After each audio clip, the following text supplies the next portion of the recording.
All right, good afternoon, everyone. Welcome to our final session of the day for cyber mentoring for this Thursday, November 13th, 2014. Once again, our topic is criminal justice, and we have been blessed all day long with great mentors, starting off in the Border Patrol, the first two morning sessions with two separate speakers. And we just had our U.S. Marshal representation, and now we're going to move over to DPS. We have a recruiter, Corporal Martinez, who'll be joining us in just a minute. She's actually standing right next to me. You may have heard her in the background. And I'm going to let her take over the seat and just wow you with some really cool stories of day in the life of being a DPS trooper and the many different things they see or things that she's seen, travels she's made, and just what have you.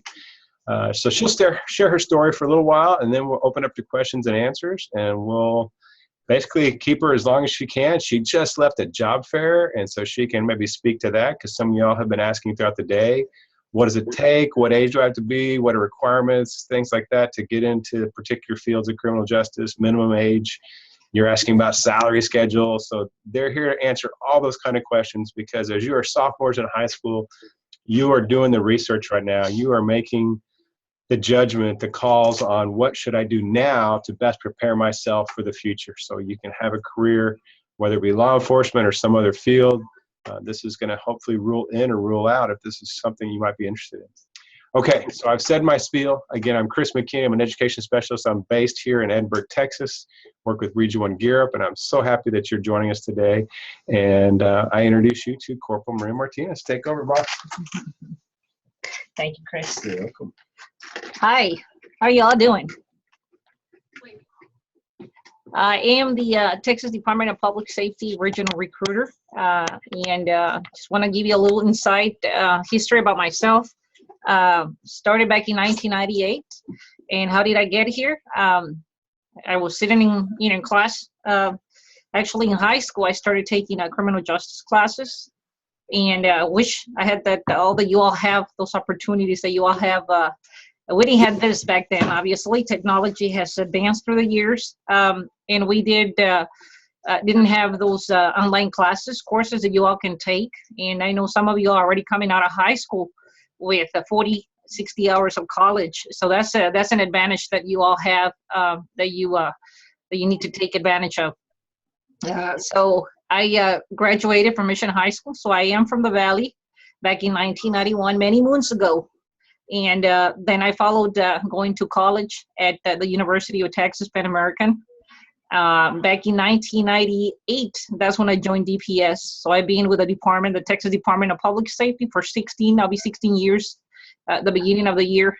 So I started off in a little bitty town called Falfurrias, North 281. I was there for 4 years. And then soon I transferred to Kingsville. I was there for a year. And then I went ahead and moved. Actually, I was a recruit counselor for one of the classes at the academy in 2003. I supervised the females at the academy. And then I transferred back home in 2003. So I've been in the Valley since 2003 back at home. I've done Highway Patrol service, which graduating from the academy, that's where you all are going to be placed on the Highway Patrol service. After your first year of probation, you can pretty much transfer to the other two services that we have. You're most familiar with our Highway Patrol troopers. Those are the troopers that drive the Chargers, the Crown Vics, and then we have the commercial vehicle enforcement troopers that drive the Tahoes. There's a reason why they drive those Tahoes. Their primary responsibility is the big trucks, the semis. I know people call them DOTs. DOT is a Department of Transportation. It's a completely different agency, but some people call them DOTs. Commercial vehicle enforcement troopers their primary responsibility is the big trucks, the semis, commercial vehicles. And we do have a Capitol service. Those troopers are stationed up in Austin at the Capitol, and they provide security for our Capitol and enforce traffic laws around the Capitol complex. So I did about 12 years on the highway, and I took the recruiter position about 4 years ago. I did a little bit of commercial vehicle enforcement in 2003, 2004, and I got to do a little bit of that. And I was a recruit counselor. I was also an instructor for accident reconstruction accident investigation in Austin. I would teach the level 2 accident investigation schools. And then I was part of the accident reconstruction team. So I would tell you a lot, all the opportunities that we have within our agency. Sky's the limit, pretty much. The way I qualified when I joined DPS was with I had 99 college hours because you have to have 60 hours of college to qualify. So if you come in with your 60 hours or an associate's, you have to be 21 years of age. And like I said, I know most of you already come out of high school with your college hours, but you will still need to be 21. I do see a lot of that, and that's awesome. To me, that's something that I wish I had it back in my day. So take advantage of that. Graduate from high school. You're still going to be not qualified with the age, but you can take advantage and go get your bachelor's degree, your 4-year degree at any local university. And I can tell you, I'm the recruiter. I go all around the Valley. I go to Laredo because that is part of my region. I cover that as a recruiter. And I get to see the campuses that we have here. And A&M Corpus Christi, I was just there about 2 days ago doing a fair. And it's a beautiful campus. Tammy U, I get to visit that one, and it's beautiful. And of course, A&M Kingsville is a very nice campus as well. But if you have a chance, it doesn't matter where you go, you want to continue your education. Now, we do have stipends that if you complete your associate's degree, it's $50 more in your paycheck. If you do get a bachelor's degree, you come in with a bachelor's, it's $100 stipend. If you get your master's, it's $150. And if you're bilingual, which I think most of us here are bilingual, you get your $50 stipend for being bilingual. So all of that, is something that you'll get if you accomplish that. Also, your education counts when you try to promote within our agency. You get points for either having your education or if you're a veteran. So you do get points, and unless per se somebody, you're trying to promote to a sergeant, a supervisor position, and you have points, and versus another person, another trooper that took the test is competitive. But if you, with those points that you have, you might be on top and outscore them and because of your points. So you might get that position and be number one and get promoted before they do. So that is really good. So I just got the position of recruiter, like I said, 4 years ago. My duties is pretty much to go all around the state, the region in which I do cover the whole valley: Laredo, Eagle Pass, Uvalde, Carrizo, Del Rio, Corpus, and all the way south, all south of Corpus Christi. So that is as a recruiter. But like I said, I've been in the Highway Patrol Service. In our duties as a Highway Patrol trooper, and I can tell you a regular day for a Highway Patrol trooper, we do traffic law enforcement. So we hit the highway, we patrol the rural highways of the state, and we can run into we can have a pursuit that day. There's never a dull moment. You're never going to be bored in this line of job. Either you're going to run into a pursuit, you're going to arrest a drunk, you're going to get some drugs, you're going to get ammunition, weapons one day, you're going to recover stolen vehicles, stolen property. So we apprehend fugitives. So anybody that's running from the law, being from our agency, a federal agency, the county, we are in charge of that as well. We also respond to emergencies such as tornadoes, hurricanes, floodings, any type of disaster. If we were supposed to get hit with something like that, we are the first people that they're going to send out to evacuate the highways and to assist anybody that needs help. So those are our duties. Accident investigation is our bread and butter. So any accident that happens outside our city limits is our responsibility. And I've seen a lot. I've seen the worst. Burned bodies. I've seen people with intestines coming out, their brains coming out, and nasty accidents, bad accidents. We do have to be present at the autopsy. We have to scale the whole accident, reconstruct the scene, and of course, court testimony comes with all of that. Just with any arrest that we make, DWI arrest, we make a drug bust. We have to be present in court to convict these people, get them convicted, and we also, like I said, recover stolen vehicles, stolen property. And for everything that we do, there's paperwork involved. We arrest a drunk and we have to do a DWI report. We arrest somebody that's moving drugs. Is a drug interdiction report. A stolen vehicle is a report. An accident, we have to do a report. So everything's documented. Is you all? I don't know that you all being seen a patrol car. We do have cameras, so everything's recorded. For any traffic stop that we make, we have to have that camera and audio on, and it's always recording everything. So even for an accident scene, so it's a good tool that we have because of technology. We have computers. We don't have to run everything through the radio anymore. We can log into that computer. We check on duty, off duty. We get intel, messages, emails. We run our driver's license checks, our registration checks on that computer. So we have GPS too on the vehicles, which makes it a lot easier if we get, we're out in a pursuit and, we don't know where we're at. We're in an alley. For some reason you're so focused on that pursuit that you forget where you are. They can find us. They can track us with that GPS. So it's a very good tool. We carry tasers now that we didn't have back in the day. About a year and a half ago or so, that's when we got the tasers, and it's an awesome tool. Makes an arrest a lot easier.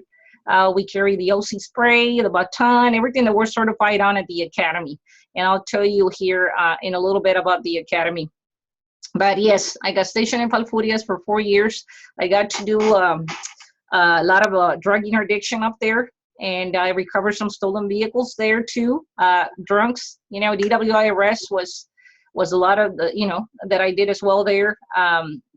And of course, we do have other traffic there that is not a responsibility, it's Border Patrol's responsibility. But we were running into all of that as well. At the same time, I was going to Austin for accident investigation. We get the accident investigation at the academy, the basic. When you graduate from the academy, you have to go back and certify yourself on that level 2 accident investigation. And a lot of this, it's a lot of math. You learned how to calculate speeds, how fast a car was traveling when it's, how far when it collided with the other vehicle. You get to find out the time and the speed, the distance of how fast it traveled and how much time he had before, to stop. He could have avoided the accident. So then we have level 3 accident, level 4, level 5, and you go up as high you want to certify yourself, and you can become an expert pretty much in accident reconstruction. So I was part of the accident reconstruction team for a good 2 years. So I got to work some scenes with the Rangers, our Texas Rangers. Our Texas Rangers is one of our divisions, and I know a lot of y'all that's your dream to become a Texas Ranger. You have to be a trooper for 8 years before you can be a Texas Ranger, and then you got to go before the promotional examination, go before the interview board, and you can become a Texas Ranger. But I got to skill or put together some scenes with the Texas Rangers. So that was an experience. Pursuits, like I said, on a regular day, you could go on a good day and maybe just stop cars because we are traffic law enforcement. Our responsibility is the highways. It's not like your county or your local police department. Ours is pretty much traffic law enforcement. So with us, everything comes from a traffic stop. We either stop a car for speeding, seatbelt, equipment violations, registration, inspection stickers. After we make that stop, then we run into the rest of the stuff that we enforce: the DWI enforcement, drug interdiction, fugitive apprehension, stolen vehicles, and so forth. So that's our main responsibility, and a day could be go on good and just you stop car after car and it goes smoothly. There's other days where you're gonna stop somebody and they're gonna be mad, they're gonna be pissed off, and they're just gonna give you a hard time. Then of course if there's an accident while you're working, they're gonna pretty much send you to that accident to investigate that accident. So you're done with that accident, you continue your shift work, and you're gonna get called to another accident.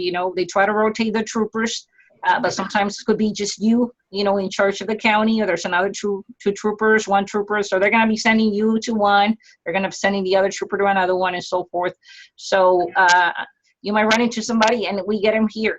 We don't only get them at night. We get drunk, DWIs, not only during the night, but we also get them in the morning, in the midday.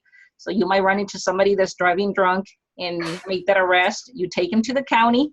and then, you continue with your day. You get another drunk, which is possible. Sometimes we've gotten about 3 to 4 a night. And then, your end of the shift, ends, and your shift ends and you go home. I can tell you the beauty of our job. We get assigned units. We get to take our units home. So it's only the first 6 months that you're going to be in training. You're going to have a field training officer that you're going to be sharing a unit. The other 6 months is you're gonna be taking it home. It's for you. It gets assigned to you.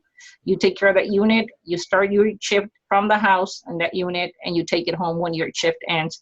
So, another day you can have a pursuit. Another day you can get in a fight. And there's something that we show you at the academy.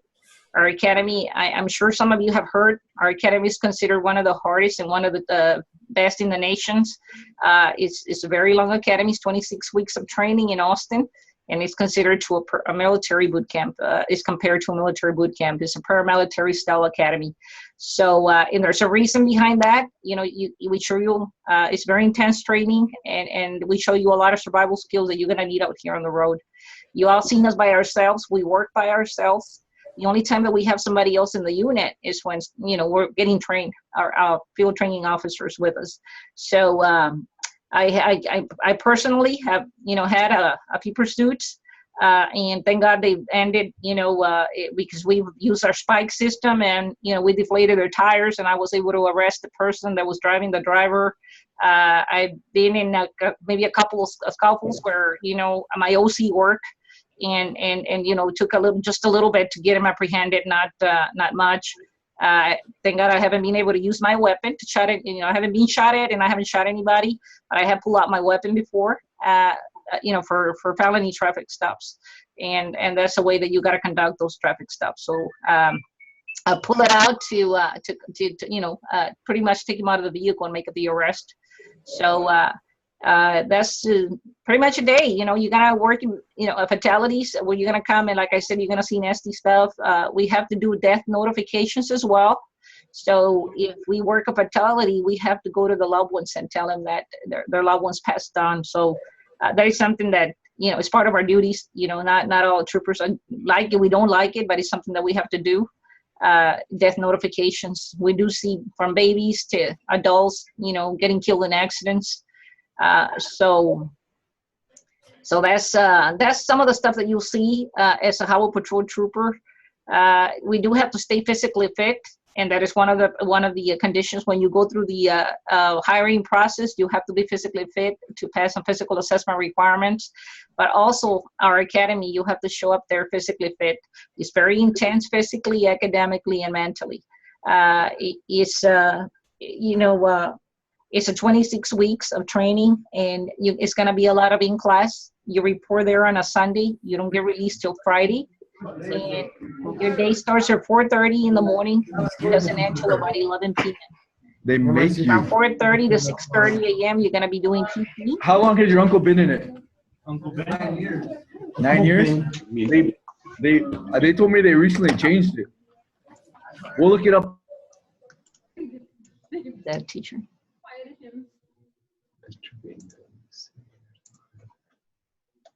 Okay. Yeah, because it should have that little line through. Okay. Sorry about that. Carrie. That's fine. That's fine. The new classes come on board and they didn't mute their audio, so I just muted it for you. Okay. No, so it's the academy is 26 weeks long. It's very intense, physically, academically, mentally. Your day starts at 4:30 in the morning. It doesn't end till about 11 p.m. at night. 4:30 to 6:30, you're going to be doing PT. At 7, you'll be at breakfast. You'll be in class from 8 to about 3:30. At 3:30, you're going to come out and do defensive tactics. We're going to show you how to fight. Right now, what they're doing at the academy is grappling, underground tactics, street fighting.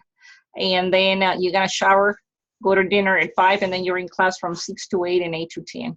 And about 10:30, 11, lights go out, and it's like that all week. There's supervision. You're gonna be marching, squaring the corners. There's mind games, and it's like that every day. And Friday, you get released. You get to go back home, and you got to report back on Sunday. And so I mentioned one way to qualify was to get your 60 hours of college. And if you want to get your bachelor's, I said go ahead and complete your bachelor's. I do recommend encourage you to do it. If not, there's another way you can do it. You can go serve the military for 2 years, and that will qualify you as well. Okay, and if not, you can go to a local police academy, graduate, you get your certification, but you still have to have 2 years of law enforcement experience behind you. So those are the 3 ways you can qualify. And, then afterwards, you can go ahead and check our website and submit an application, or you can contact us at the regional office here in Weslaco. Those are the requirements. You got to be physically fit.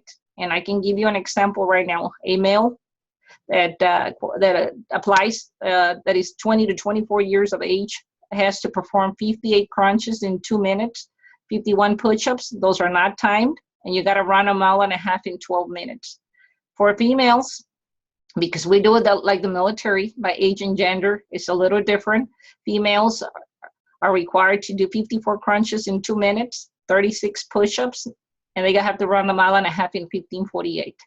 So, and as you get older, the less that you have to do, and of course, the more time you have on the run. So, you have to pass a polygraph, and that's more like a lie detector. That's what it is, and you have to pass it with no deception, no disqualifying admissions. And you have to pass an interview board, a psychological, a medical, a vision evaluation, and then a background investigation. Our hiring process is very, very fast. Takes about 3 months for you to get hired. And of course, when you apply, you first apply, you cannot have any disqualifiers. And I'm just gonna mention a few of the disqualifiers that we see, the most common ones. Any Class B misdemeanor conviction within the last 10 years is the disqualifier.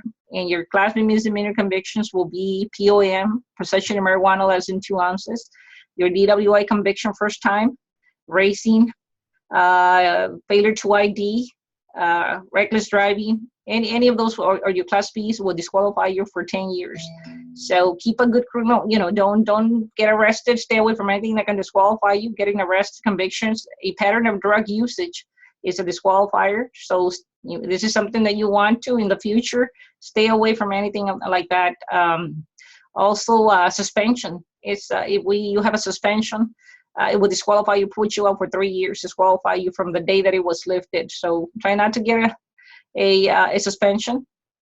More than likely, we see the suspensions coming from a no insurance ticket, and then DWI conviction, you get suspended for that as well. So if you're a habitual violator, you get too many tickets as well, they can suspend your driver's license. So stay away from all of that. They can disqualify you if all of these that you do at this moment, at this age, will if you do, there's consequences for it. And again, if this is something that you want to, any career in law enforcement, you don't want to have that background when you apply, because it will put you out. It will disqualify you. So stay physically fit. That is something that we're required to do as troopers. We have to pass the physical assessment requirements. What we ask of you when you first apply, we have to do it twice a year. We have to do it before the end of May and then before the end of November. So every year. So that is the requirements that we as troopers have to keep on with. And of course, we keep getting certified ourselves every 2 years. We go to in-service, but we still have to maintain all the courses that we get TCOL mandated. We have to stay on top of that. So that's at the academy. It's a lot of in-class. After your PT sessions in the morning, you're going to be sitting in class and you're going to go through your criminal laws, your traffic laws, your code of criminal procedures. You're going to go through penal code, family code, government code. And let me just say that another disqualifier, if any conviction on a class, even a Class C of family violence will disqualify you, even if it's a Class C, because TCOL will not certify you with even a conviction and a Class C. So that will be your assault on a family member. So it's something that will disqualify you for the position. And it's not even as a trooper, but it's a law enforcement officer, peace officer, period. So anybody has any questions at this point? Yes, ma'am. Yes, sir. Mr. Velarte from Weslaco High School. I had covered with my students requirements for different agencies at different levels of government. When you were covering the Class B misdemeanor conviction, I told them one of the most popular or more things that you get a conviction for is the DWIs. Yes. Now, what about if you don't get convicted? It's just a simple arrest, but you get it, let's say, Dismissed?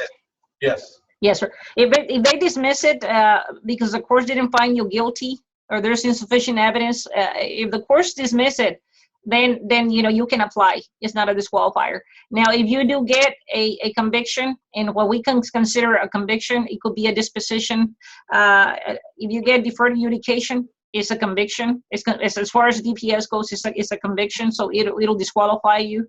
If you had to serve some type of disposition, in other words, to dismiss it, deferred adjudication, pretrial diversion, community service, probation, fines, jail time, all those are considered dispositions, convictions. So unless the courts dismiss it completely because, they didn't find you guilty, you didn't plead guilty, they didn't find you guilty of it, or there was, for any reason you were not convicted, in other words, you were not given I'm looking for the word. You had to serve a disposition, in other words. But Right. if the courts didn't find you guilty, then definitely, if it was dismissed by the courts, you're good to apply. Yes, sir. All right. Thank you, ma'am. Yes, sir. Yes, sir. Okay, let me switch one out. Okay. Question. Oh, Yes, yeah, sir. I wanted to ask about like juvenile record. What happens like after you become An yes. adult? Yes. Yes, sir. Normally, we're not able to see those juvenile records. They're protected. So anything that happened in your juvenile years, unless it's not murder, capital murder, it doesn't carry on with you when you're an adult. All right. Yes, sir. All right. Thank you very much, man. Just don't go out there and kill somebody. All right. All right. I'm kidding. Yes, sir. All right, good question. Anybody else? Keep the questions coming. Any females? Any questions? I always get this, and not necessarily from female applicants, but also from male. They ask me if I'm scared, and I can tell you that if somebody tells you that they're not scared, they're lying. It's just something that you put behind you, and you refer back to your training. Like I said, our academy is one of the top in the nations as far as training. You're gonna get the best training there. We're gonna certify you on everything that we carry, and we're gonna show you how to shoot. Nobody shows up at the academy knowing how to shoot unless they're coming with their TCOL certification. That means they're in academy, or they're coming with a military background. So we teach you from zero. How to break down that gun, dry shooting without the magazine. We show you the sights on the weapon. And you're gonna be going through so much shooting on the weapon. On our we carry the 357 6-0, and we also carry the rifle in the unit, the M4, and the shotgun. So you're gonna be shooting with all three, and it's gonna be a lot of shooting in the day, at night, and moving targets. You're gonna be shooting at standing targets. So during the fight, you're gonna start off with basic techniques. We're gonna show you how to fight, grapple, how to get out of a fight situation, use the force. They're gonna show you how to escalate from one of our weapons to the next. When you start with your command of presence, that's how you start pretty much, and then how to escalate from your OC spray to your baton to your weapon. So everything is going to be taught to you at the academy. You're going to get all this training. So we give you all the tools. When you graduate from the academy, you're very confident that you can do this job. And always, and I know we always get this from the public, the trooper pulled me out of the car. That was rude. Oh, the trooper had me do this. Oh, that was, and everything that we do it for our safety. And of course, for your safety too. So when we pull somebody out of the car, we pull them away from their environment where they can hurt us. They can have a weapon in the vehicle. They can have a knife. We never know when we approach a car.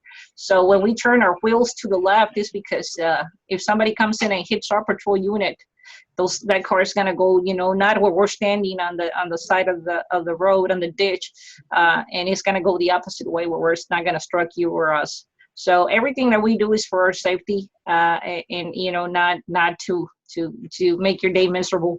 So so that's one of the things that we refer back every time we make a traffic stop.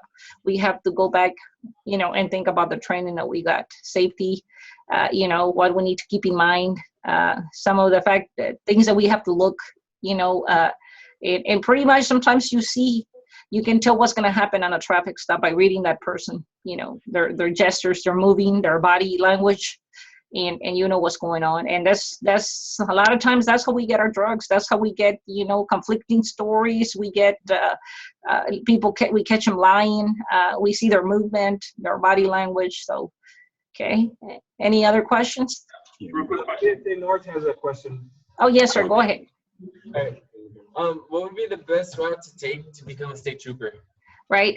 There's 3 ways. I would tell you that if you go to college, it's probably you're going to get your education, and we pay you that extra stipend for having your associates, $50, $100 for your bachelor's, $150 for your master's.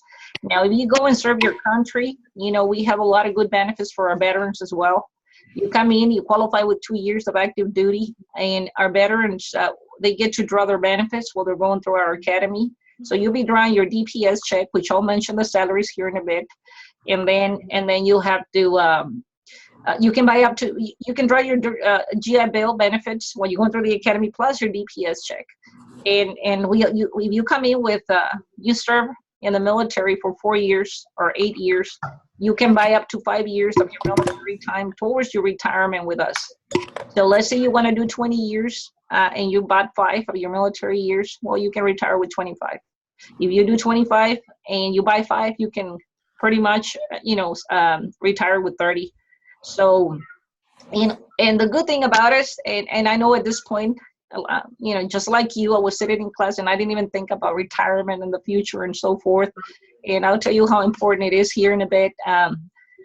If you come with us, we retire at 100% of our pay raise, meaning that you still have to do your good amount of years. But when you retire, if you retire at 30 or 33 years, you're looking at close to 100%, 90 to 100%. If you start making right now as a trooper trainee, because we start you at $39,000 at the academy, and you retire a captain or a major, and you're making $100,000, $120,000, and you do 100%, that's how much you're taking home when you retire every month. I mean, every year, I'm sorry, but whatever base salary for the month, but that's your yearly, you'll be making that much.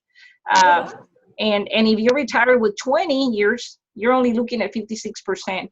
If you're making 80,000 at the time, you retire at 56% of 80,000.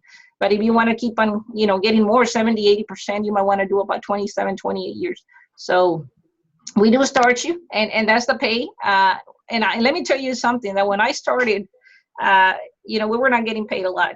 I was bringing home $850 from the academy back in 1998, but I never asked. I knew I wanted to be a state trooper since I was in junior high, and I knew I didn't ask how much I was going to get paid. My dream was to be a state trooper, and I went into the academy, and I remember, and let me tell you a little bit about myself, because I was going to college, and I was a waitress at a local restaurant. I was making more as a waitress than I was at DPS when I went to the academy. But hey, this is what I wanted to do, and throughout the years, we've been getting pay raises. So at this point now, we're at $39,000 at the academy, and actually, when you graduate from the academy, you're placed on probation for a year.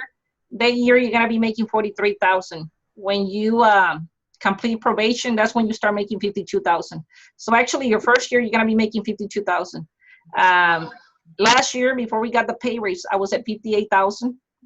With this pay raise that we got, you're looking at coming in with 4 years at $63,000. So what took me 15 years, you're gonna make 63 in 4. So it's comfortable. It's really comfortable. And but you gotta be happy, putting on this uniform every day. So money is good, but you still gotta have a position that you're gonna enjoy every day. And you're not gonna be going to work complaining, griping, and I can tell you, and you can ask any trooper that you meet, ask them, what is it that you love about your job the most? And they're gonna tell you that we love the freedom that we have. They train us at the academy to work, to survive, because we work by ourselves. The only time that you're gonna have somebody in the car is when you have your field training officer. The rest, you're gonna be working by yourself. We work long stretches of highway by ourselves. We don't have cages in the units, and backup could be about 30 minutes to an hour away. So Sergeant is back at the office. He knows you're being trained to do the job. He's not calling you every hour. every day. What are you doing? Where are you at? You know, the only time that man calls is when he needs something or you're in trouble. And if you're doing what you're supposed to be doing, yeah. So that's one thing we enjoy, the freedom we have. And for that reason, we had people get in trouble, you know, because they abuse that, and they're no longer with us, you know. But that's something that we enjoy. Also, when we graduate from the academy, we are assigned everything that we carry. We are given our uniforms. You know, we're given our jackets, our rain gear. The unit, after 6 months, we get our same brown with everything that we carry. The only thing that we buy is our footwear. So even our hats, everything's given to us when we graduate from the academy. That answer your question, sir? For the most part, yes, but I have one more. Yes. The thing about it is, let's say I was to join the military or army. What field should I be looking at other than MP? Every class has a skipping. You know, if you want to be an MP, it's great. You're gonna have that experience when you come in. But we honor any of the services in the military. You know, we have people coming in with Army, Navy, Coast Guard, Marine. You know, so any that you want to join. And I can tell you this much: if you're coming in with military background, and you want to be part of our SWAT team, because we do have specialized units. We do have a tactical Marine unit, a dive team, a SWAT. We have K9 handlers. We have executive protection detail, a dive team, accident reconstruction team, the riot team. There's a lot of opportunities within our department. But SWAT, if you come in with military background, is 2 years. You can join them after 2 years of being a trooper. A regular trooper has to have 4 years on before he can join SWAT.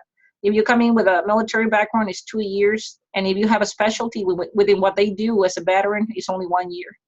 So if that's something that you want to consider in the future, you know, MP will be great. Anything to do with tactical in the military, sniper, you know, will help you with SWAT. Other tactical Marine unit, if you want to go into the Navy, the Coast Guard, you know, these people would take people that have that experience. The tactical Marine unit, you only have to be a trooper for 1 year before you can put in for that position. And this is the boats that are patrolling the Rio Grande River in the coastal waters. So, you know, that's what they do. And I hear the tryouts for them are pretty hard. They're similar to the Navy SEAL tryouts. So, you know, if that's something that you want to consider, we have tactical flight officers that ride with our pilot and the chopper. And if being a pilot is one of your goals, your dream, then, you know, you can start off as a tactical flight officer. You start getting your certification on the side once you're eligible to promote after 4 years, because that's when you're eligible to promote. Aircraft is one of our divisions, so you can promote to pilot. You can also promote in the uniform services, be a sergeant and supervise other troopers, or you can go into our CID agents, which is our, they do investigations on narcotics, motor vehicle theft, sex offenders, and gangs. Okay, any other questions? Yeah, we have a what's it called to just bring. Okay, yes, ma'am. Ladies, go ahead. Hi, my name is Lizette Lucio. I am a law enforcement teacher at Seminole High School. And we want to know, females, when they go into academy as cadets, what is the percentage of females there and how many of them make it out a trooper? Okay. Yes, ma'am. Normally, we start classes about 140, 150 recruits. And I would say we have about maybe 10 to 14 females. Last academy, I think, was the largest. We had 20 females at the academy. So I would say maybe between 10 to 20% of females all around the state. We're still at about maybe 5% right now. And you're talking about almost 4,000 troopers and only 5% is females. So we need it. Don't get me wrong, we need everybody, but we push hard on females. Slowly but surely, it's been increasing. I would say maybe 3-4 years ago it was at 3%. So it's slowly but surely is going up. Here in the Valley alone, I can count maybe about I don't know, maybe 25 female troopers. So it's going up. Good question. That was the one that they had on the Yes. chat. So Okay, and you know, we do the same as males, females at the academy. So here, the physical assessment requirements are a little less for the females. But once you get to the academy, everybody gets treated the same. Everybody has to do the same amount of push-ups, the same amount of crunches, run the same, and perform the same. And when we're out in the field, the same thing. And the promotional opportunities for a male, female are the same. Sky's the limit. We do have females that are sergeants, that are captains, lieutenants, majors, and a chief in Austin. So the opportunities are the same for females, and of course everything else is the same for females. Any other questions? Yes, ma'am. All right. How do you unmute this? Gotta wait for the instructor. Are you still there, ma'am? Can you hear me? Yes, I can hear you. Okay, this is Mr. Means from San Benito. Thank you so much, Corporal, for joining us. Yes. One of my students, Sarah Garcia, has a question for you about the dangers of the job. If you would answer that, please. Here's Sarah. Yes. What's Yes. the most dangerous situation you've been put in? Right. I can tell you that every day we put ourselves in danger out there because we just never know who we're going to stop. We can stop somebody that just kidnapped somebody. We can stop somebody that has already somebody kidnapped in the vehicle. We can stop somebody that just committed a murder. We can have somebody that has a load of drugs in the car. Somebody that just got out of prison and they don't want to go back.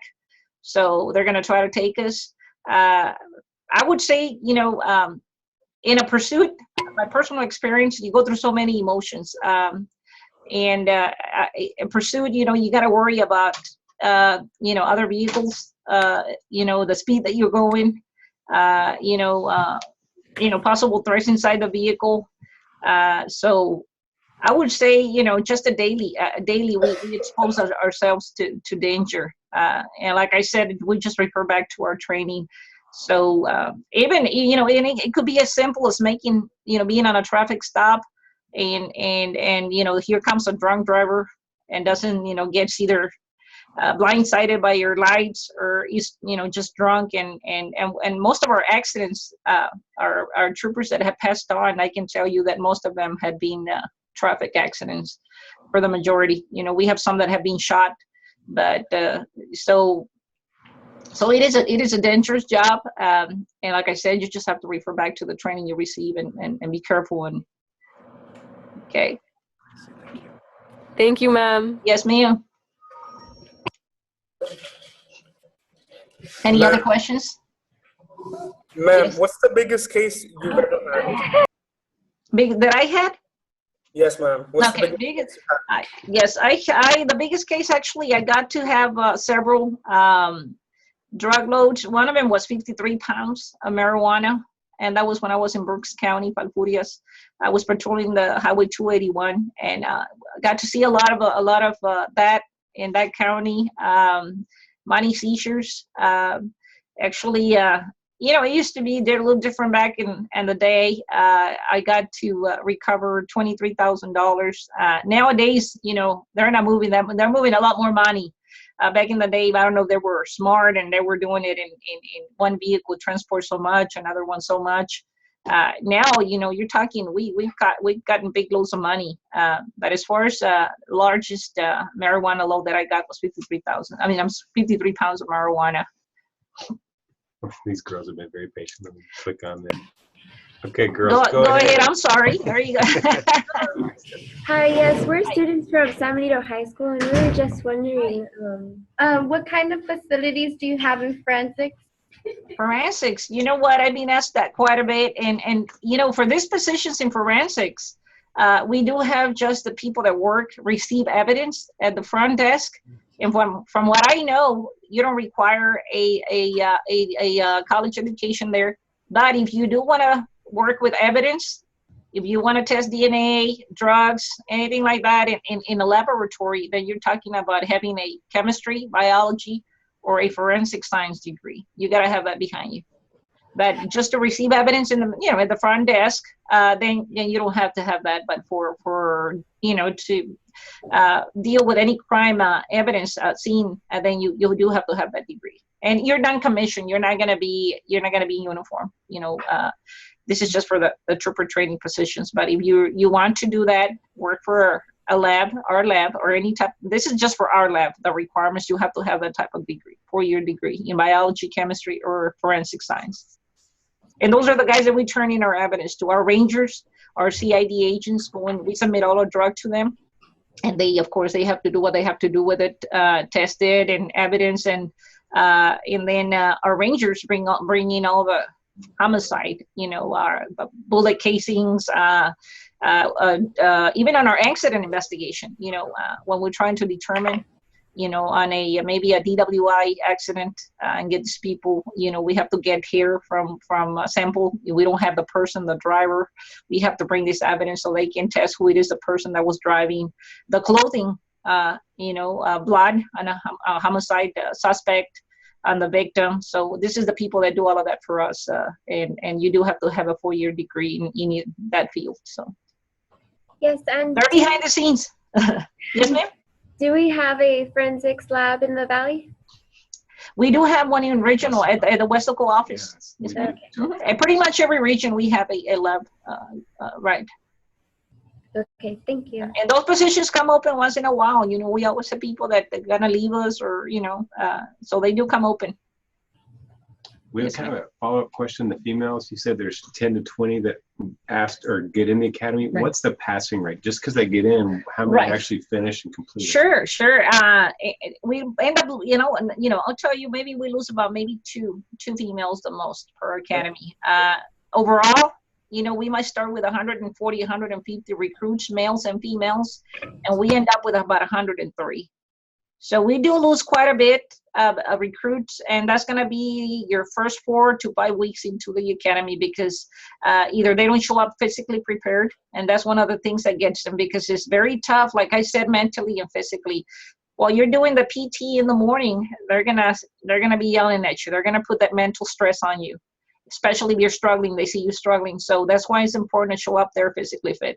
And so that's what happens. Or a lot of people get homesick, because we house you at the academy all week. You report, like I said, you report there on a Sunday, you don't get released till Friday. So, if you have kids, if you have a boyfriend, a girlfriend, a spouse, and you can't communicate with them because they take your privileges away. Somebody messes up at the academy, everybody pays for it. Let's put it that way. So if they take your cell phones away and you can't call home, then, you're going to be, you can't talk to your loved ones until the end of the week or when they give you your phone back. And so a lot of people claim they leave because they get homesick, but you have to be mentally, like I said, ready, focused, physically ready as well. And in the academics, you have to maintain an 80% on the academics. So that's you're gonna be tested too. Pretty much every course that is covered. Which you're gonna be going through, like I said, your traffic laws, your criminal laws, CCP, penal code. You're gonna get tested and have a quiz. Maybe they cover one chapter. Right after lunch, you're gonna have a test. So it goes pretty quick. You're gonna have to pay attention in class too. So but out of I'd say if we started with 12 females, we probably end up with about 10. Very few females end up quitting. We've had as small as 2, and they make it, they pull it through. So, okay. On a follow-up, what's your extra training required for K9? These are both for Yes, San K9, you graduate from the academy, and then there's got to be a position available open for K9 so you can put in. And like I said, you got to be a trooper for 2 years. And if there's a position open, it's competitive. You got to go before the interview board. They're going to look at your evaluations. And if you get selected for the position, you have to go to 12 weeks of training in Austin. That's when they give you your K9, and you train with them, and you have to graduate from the training, and then you'll be a K9 now. Okay. Yes, ma'am. Okay, unmute. Okay, I'm going to mute Santiago's class and unmute PSJ North. Charlene. Okay. Trina. Go ahead. Yes, ma'am. Hello, this is PSJ North ETC 911 class, and I have a friend who wanted to know, when you get the background done, is it only on the person applying, or does it also apply to the family background, or is it just of the person itself? Right. We look at your background, your criminal history. We check all of that on you, but we don't hold anything that your family members do on you, because you can choose your friends, but you cannot choose your family. So and I've seen it. It doesn't affect you what your family members do, but the only time that I've seen it hurt somebody is if, let's per se, I'll give you an example. Your mother, your father are involved in the wrong business, and you're still living at home, and you're aware it's going on, and it's like you're supporting it. Then it can hurt you. Otherwise, we don't hold that against. If they've committed something, they've done prison, whatever, your cousin, your brother, no, we don't hold that against you. Thank you. Yes, ma'am. Any other questions? Yes, sir. Unmute. I'm going to mute there. Unmute here. Yes, sir. Go ahead. Lucio's class in San Benito.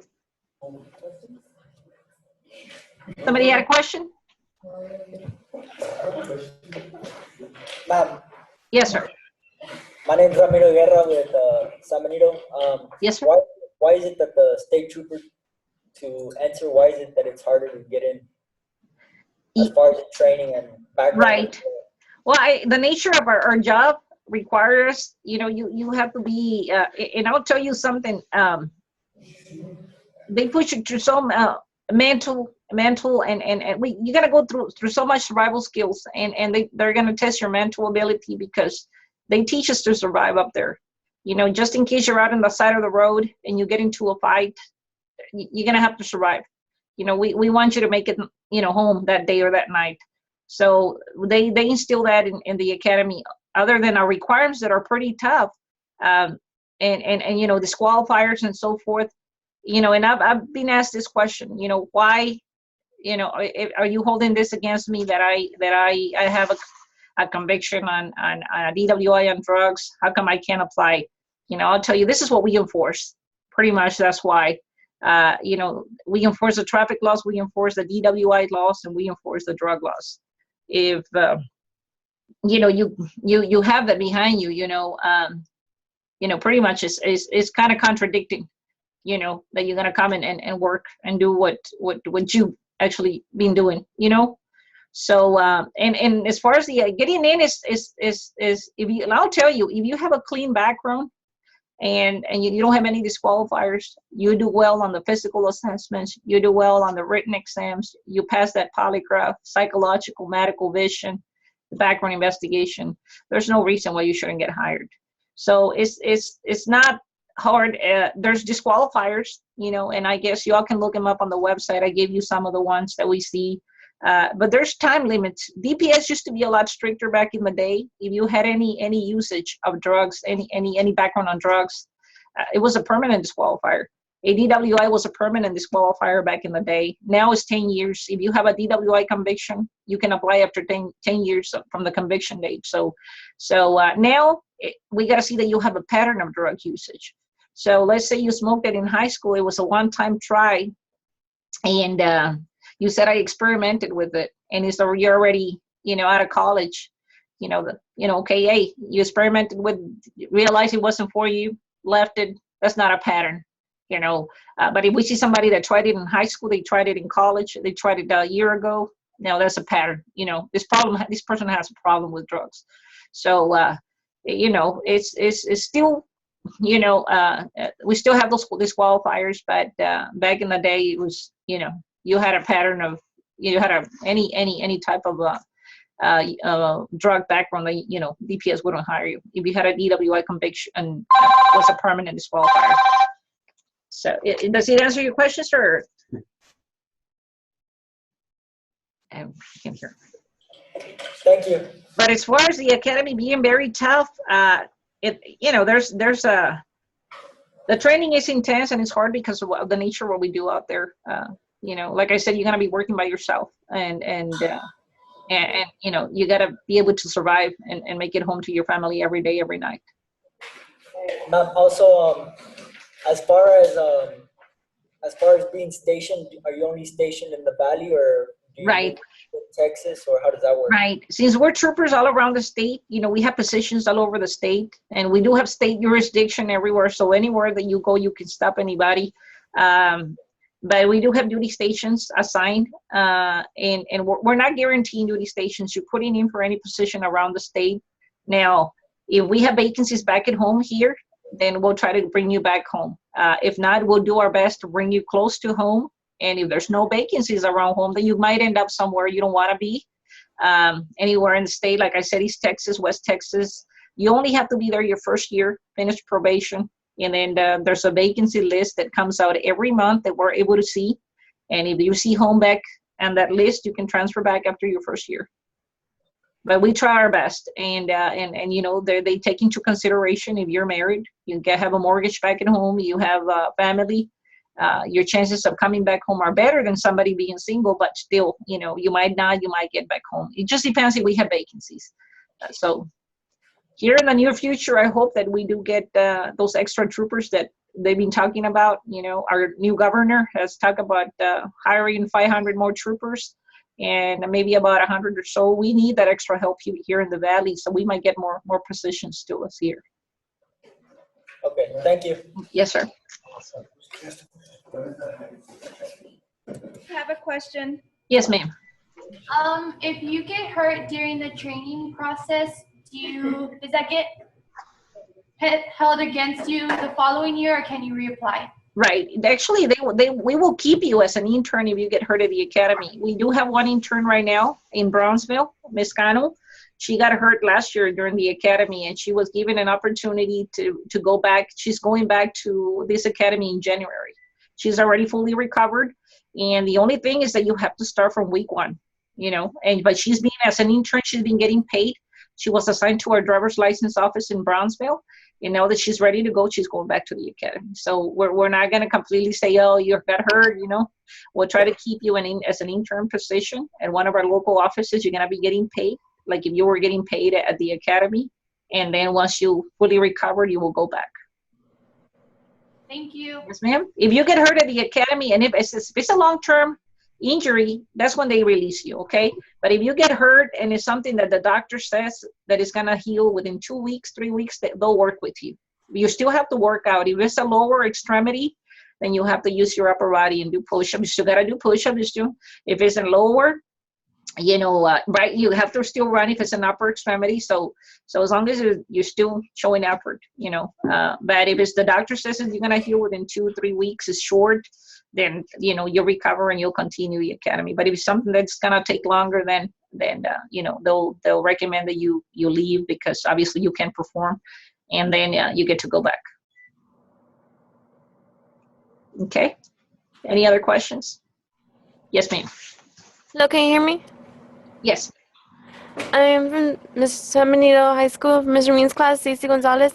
If you have tattoos, are you still allowed to join, or it disqualifies you? No, that's a great question. Thank you for asking. We have a policy that if you have tattoos that are visible, you have to wear the long sleeve shirt, summer and winter, all the time. So you can have them as long as they're not visible. You got to cover them with a long sleeve uniform, that long sleeve shirt. Okay, thank you. Yes, ma'am. Santiago's class, they're patient. They're just hanging out right here in front. So cute. Okay, go ahead, Santiago. Sorry. No. Yes, we wanted to know if you have to get pepper sprayed or tased at the academy. Oh yes. You know what? Actually, everybody goes to through the OC spray. Everybody has to get sprayed, and I'll tell you why. If you arrest somebody and he takes away that OC spray from you and he sprays you, you got to know how it feels, and you still got to have to react and arrest him and fight him, whatever you have to do. So, and a lot of times, and I'm telling you by experience, you spray somebody and if the wind is blowing in your direction, you're going to get some of it, and you're going to get that feeling. So that's why they do it, so you can know how it feels. The taser, only one person gets tased at the academy. They'll volunteer. You have to volunteer. Somebody has to volunteer. If nobody volunteers, they'll volunteer you. And but you get to see what he does. Volunteer. But you get to see what he does. You know, you'll see what he does. He paralyzes a person's muscles, and it's painful. You'll see the reaction of that person that's being tased. Oh, and do you have to wear a bulletproof vest? Yes, we do. Yes, and it's something that you are gonna start wearing since the academy. They'll try. You have to get used to it. So you start wearing it maybe the second week into the academy. How heavy? They're not heavy, maybe about, about 5-7 pounds now. They're not heavy. Yes. Thank you. That's weird. Persons for that class, how cute. All right. They probably the guys are making them ask the questions. More than likely.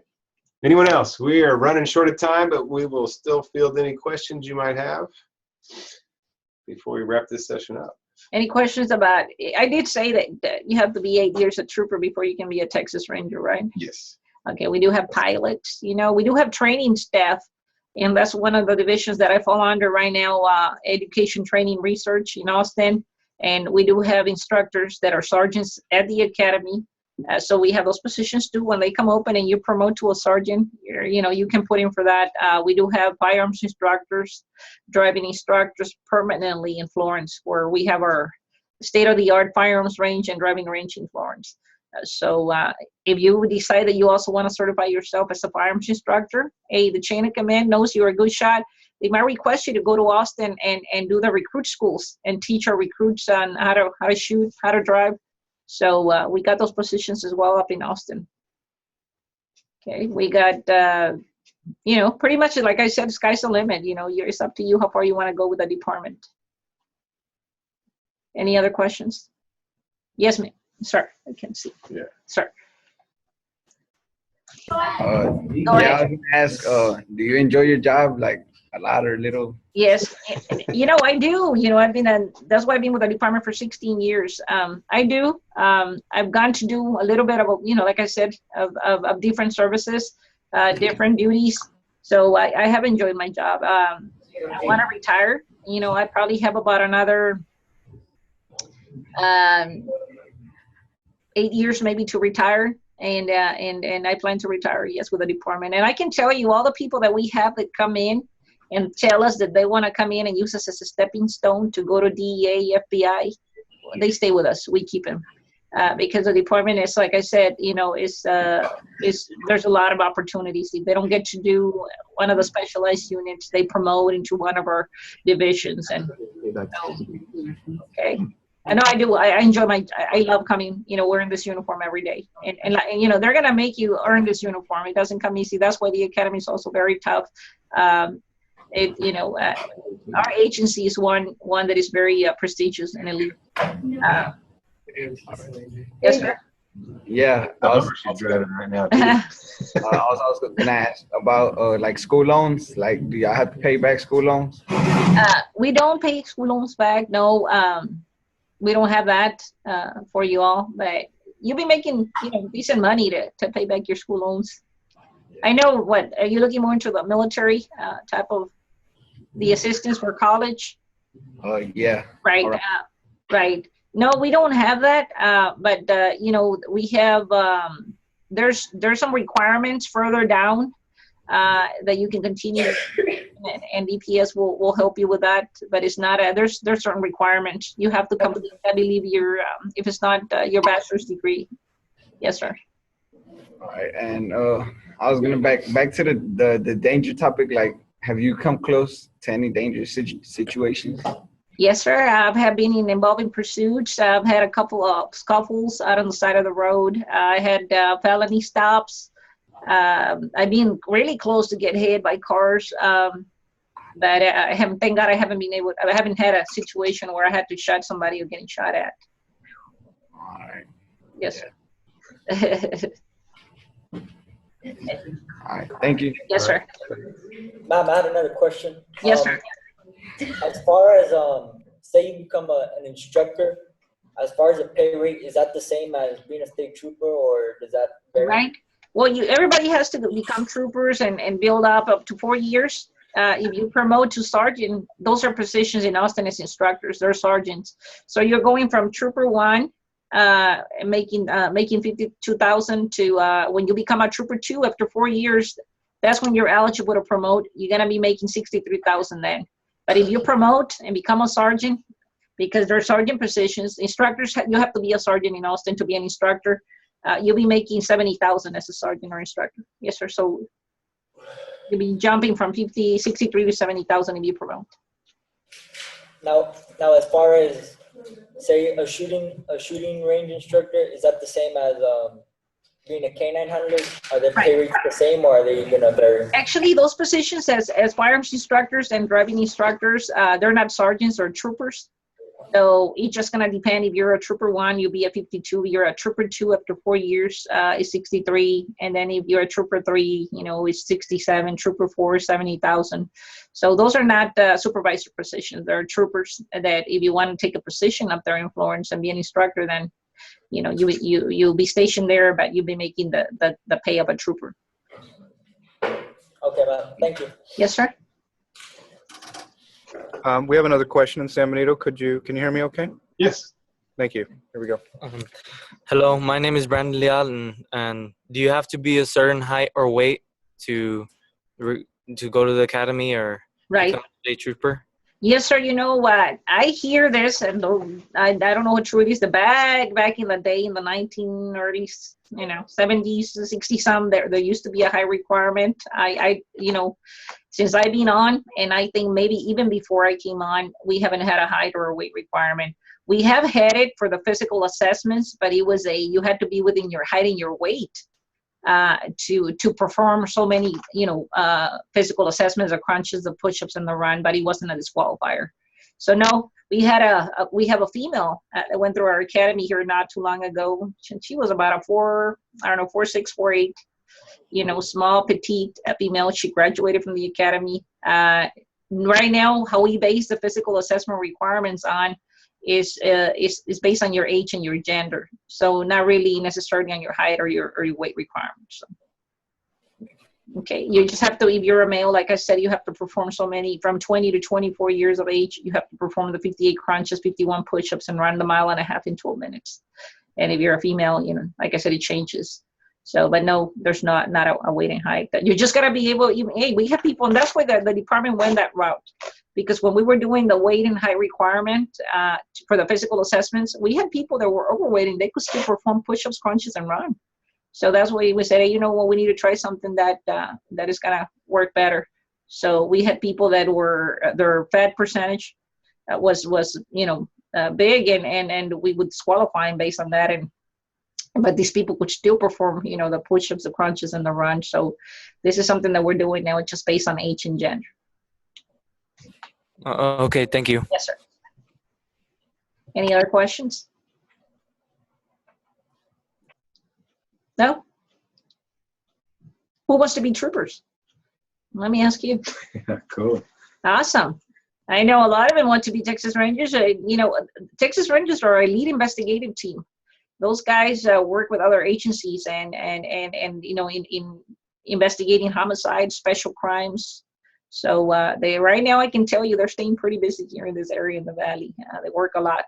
But if you want to be a CID agent, you're going to be doing narcotics investigations, motor vehicle theft, sex offenders, gangs, and they move you around. So you may get, 2 months you might get assigned to one, and then you get moved to the other one. But we do have, I did mention the 3 services that we have, right? Highway Patrol Service, Commercial Vehicle Enforcement Service, and the Capital Service. So, opportunities are out there. Just stay clean. Don't get into any kind of trouble. Keep going to school, get your qualifications, stay physically fit. And, if you start working, like I said, keep a good work history. Do good where you go work, because we ask your employers when we do your background investigation, how good of an employee you were. We talk to your neighbors, associates, friends, family members, neighbors, wife, ex-wife, girlfriend, ex-girlfriend. We talk to your professors, how good of a student you were in high school, in college. So all that we look into. We check your credit, that you're being responsible with your financial dealings. We check on your criminal. We check on your civil, education. You name it. It's a very thorough background investigation. So you want to keep a good work history and a good credit history. If you get into some type of debt, make sure you're paying everybody. All right. Any other questions? Hello? Yes, sir. If you have any old injuries, like a previous torn ACL, can you still go to the academy? Anything medical is ADA protected. If you, we put you through the process, it's not a disqualifier or anything medical. We put you through the process. you submit an application. The medical evaluation is not is one of the last stages in the process. So when you go to the doctor, before the doctor, he's gonna do the physical on you, do a medical evaluation. He's given a copy of everything that you're gonna do at the academy, all the exercises, the running, the push-ups, the crunches, the CrossFit training, weights, everything that you're gonna be doing up there. Based on his evaluation and what you're gonna be performing at the academy, he makes a determination. So it's up at that point when they decide if you're good to go. Spoken like a true athlete. But if you're but if that's some injury. right, but if you're, I mean, I'm sure with time it's gonna heal, right? So you should be good by the time that you apply with us. If you don't go back and aggravate that injury, right? Minimum age 18, 21. Right. You have to be 21 years of age to but we can start you at 20, right? We can start you at 20, but we gotta make sure that you graduate 21 from the academy. So, you know, when we start you in the process, you have to be 20 sometime, you know, during those 26 weeks, you have to turn 21. Okay. Good point. Sir. You a football player? Yes, sir. Good. Yeah, awesome. Yes, sir.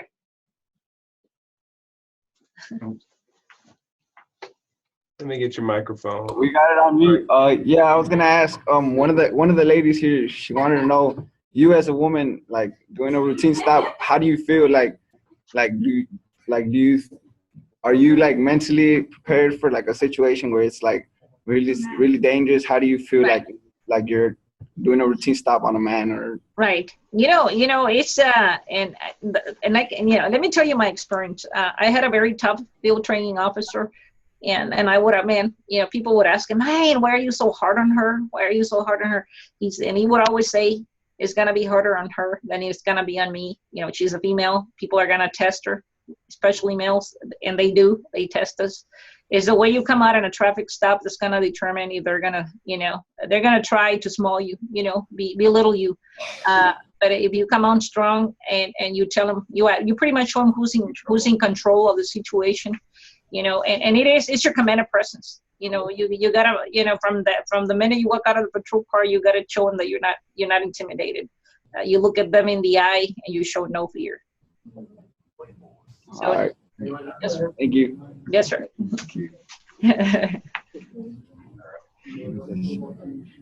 All right. Thank you all. I'm going to go ahead and let Corporal Martinez go. You surpassed your time. It's almost an hour and 20 minutes. Y'all take care of there. Good luck to you. Come see us when you're ready, okay? Okay. All right. Shake your hand, Thank you Corporal Martinez. Thank you very much for being here once again. Thank you. Yes, sir. All right. Once again, we've had great participation. I want to congratulate you all. We had over 14 different classrooms. This is the largest of all 4 sessions, predominantly San Benito throughout the day. So great job. And PSG North. We've had some other campuses as well. Santa Maria has joined us throughout all 4 sessions. I can't say enough thanks for everybody. Weslaco, Mercedes, La Villa. It's been just all over the board. And I wish y'all the best of luck. I thank you for your great and targeted questions, very focused on the topic of criminal justice. And I wish you the best and luck. Hopefully, these are all my Gear Up kids. They're all sophomores, so you still got a couple more years to graduate, but you've got plenty of time to make some really good decisions moving forward and choosing the right classes and path and continue to take advantage of these opportunities. So I wish you well, and I'm going to go ahead and sign off. I'll stop the recording.